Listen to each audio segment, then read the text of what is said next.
Good morning. Good morning to you all, if there's any.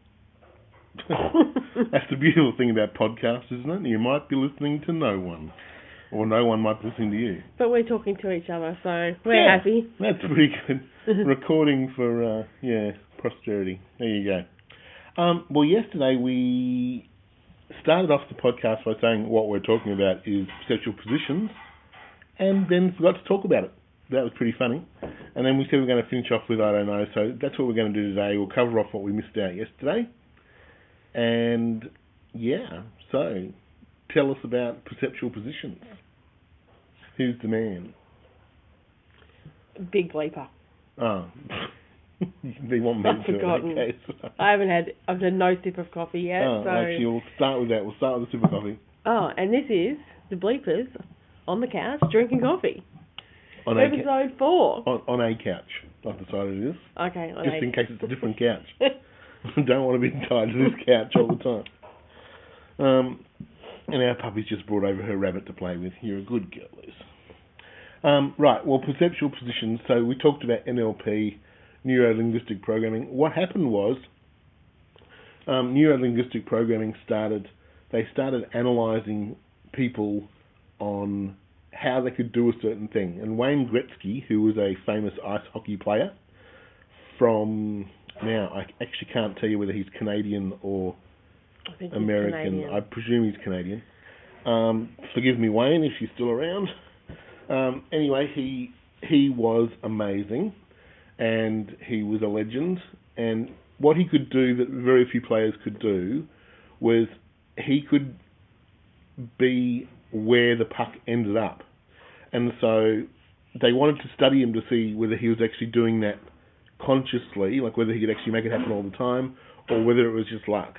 And when they studied him, they found out that what he did, so there's 3 perceptual positions. The first position is when you look out of your own eyes, so when you see the world from your own eyes. So in Wayne Gretzky's case, that's him looking down the ice rink and he hits the puck to the next player. The second perceptual position is seeing the ice rink from another person's eyes. So the person maybe he's hitting the puck to, he can sort of see, well, what can that guy see? And he can put himself into that person. But what they found with Wayne Gretzky was he spent a lot of time in the third perceptual position, which is the bird's eye view, or what they call the hover position, above the ice rink, and he would see the whole ice rink at once. And this gave him, obviously, a data-driven decision. He could actually see everything that's happening, and in his mind, when he could sort of put himself up in the air and look down on where all the players are, that mapping told him where the puck was going to be. And that's what he used to say, I skate to where the puck will be, not where the puck is. And that's how he became so brilliant. So what we were leading to yesterday with starting with that was that's what we need to do with our businesses. We need to go to where the business is going to be, not where it is right now. And obviously right now online is where it's going to be. So we're moving out of a shop-based business into an online economy, and it's going to be the big change. So and even if you're in a business where you need a physical location, you provide a service or whatever it is, or most or if not all of your business will come from online, because that's how we're searching for things. So if you're thinking about opening a business around 2020, or have one that you want to remain open past 2020, get your reputation management. You need to, well, reputation management's a start, but that is a must actually, not a start. But you need to start thinking about where your business is going, not where it is, or where it needs to be, not just where it is. Well, we can certainly talk about, let's say, a hairdresser. Okay, so there's a shop that needs a physical location, even if it's at your home. Yeah. It needs a room set up with hairdressing equipment in it, and hair dryers and blow dryers and sinks to wash hair in, and there's equipment needed to do the job. Yeah. So there needs to be a physical space, and even if you go to someone's home, there's still, let's use a location. to get your business in the future, people will just Google and they will say closest hairdresser to me, or they'll so this old-fashioned way of getting business where you pay massive rent for a great location, strip shops. So we call it not a stripper shop or a shop where you go to get adult stuff. Yeah. Strip shops shopping. Is the shops that line the side of the roads. Those strip shops are actually dying. And, there's only going to be a few left in a few years. So, the main ones, like in, say, Canterbury Road, and there'll be maybe a couple down near Armidale and around Melbourne here. But the majority of them are going to just get converted back into apartments and possibly shops on the bottom and apartments on top. But the reality is that we're not going to shop that way. We're going to have everything delivered. It's going to be very different to what it has been up till now. So you've got to learn to get your customers online. You've got to learn to use the search engines. The search engines are now being run by AI, and AI is at the moment narrow, which means it's not intelligent, but it is going to become general and become sentient or intelligent in the next, they're saying probably between 5 and 10 years. And when that happens, you're literally, the conversations we have with Siri and Alexa and Bixby and whatever else the AIs that we're dealing with now, the conversations that we have now, which are really stilted and not working properly and they're not flowing, within the next couple of years, that's all going to change, and you're literally going to be able to be driving along just talking to your AI, and they will be answering your questions and even predetermining what you want. So, Yeah, but before we get to that, it's important to know now, if you don't know, that narrow AI isn't just one way. So there isn't a system with a group of data on it just giving you information.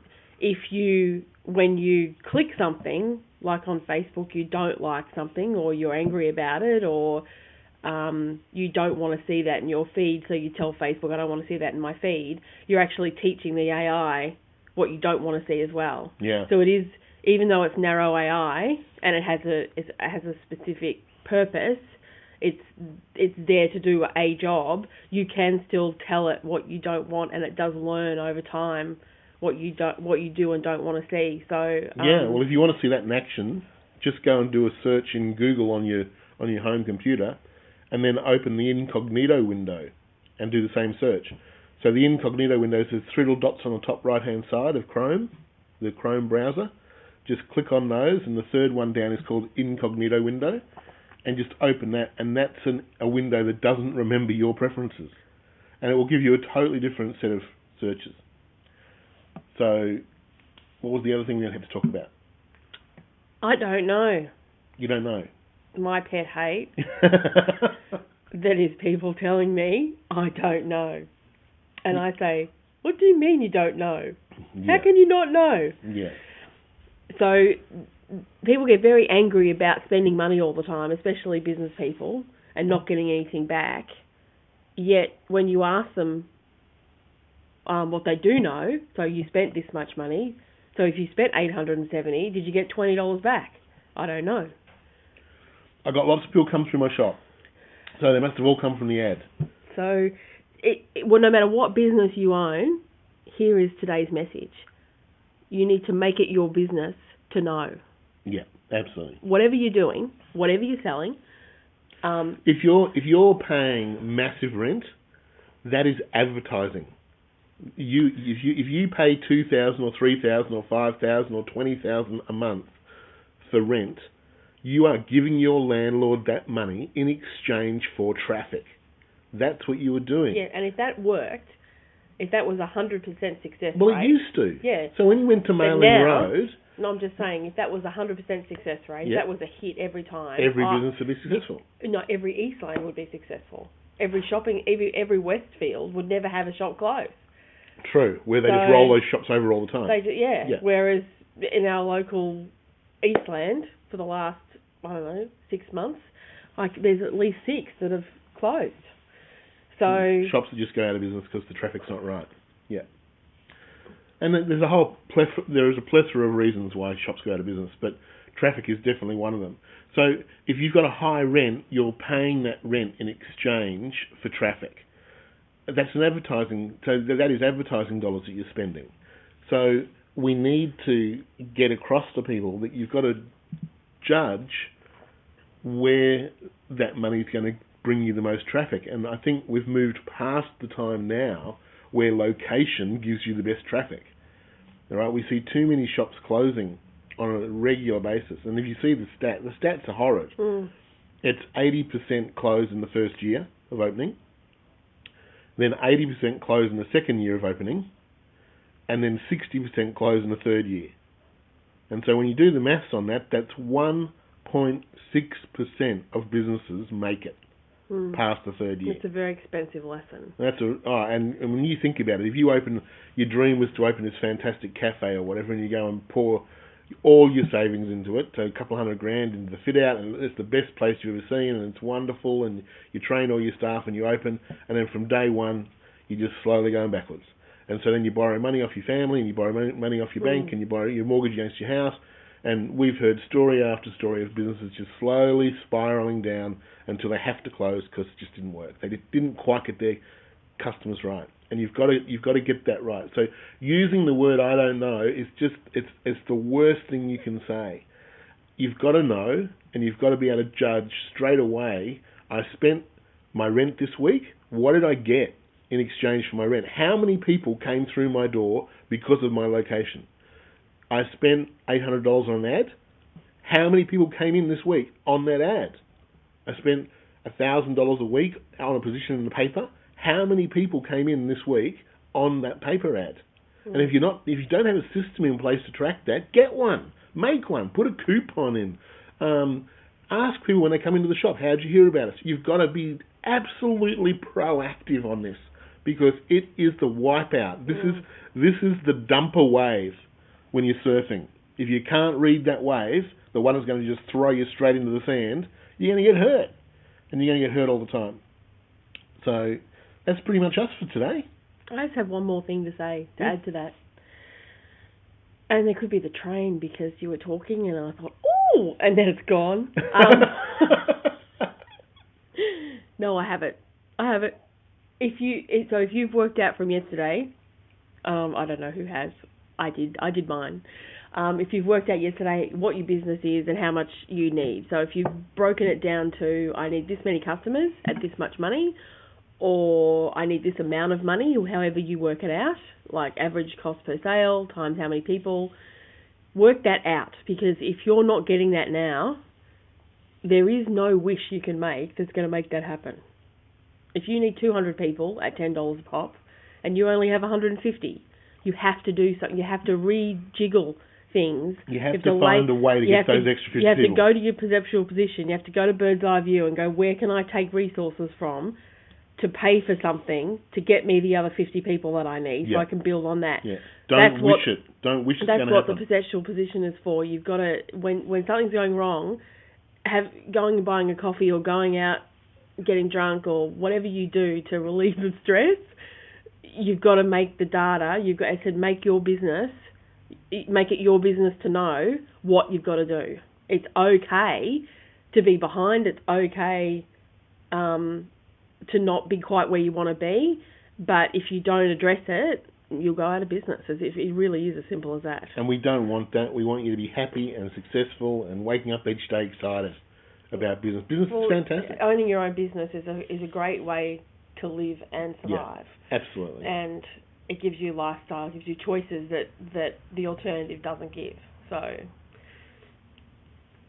all right. Have a great day. Yeah, have a great day, guys. We wish you the best for today, and we'll look forward to talking to you tomorrow. I'm the Big Bleeper. I'm the Little Bleeper. See you later. Cheers.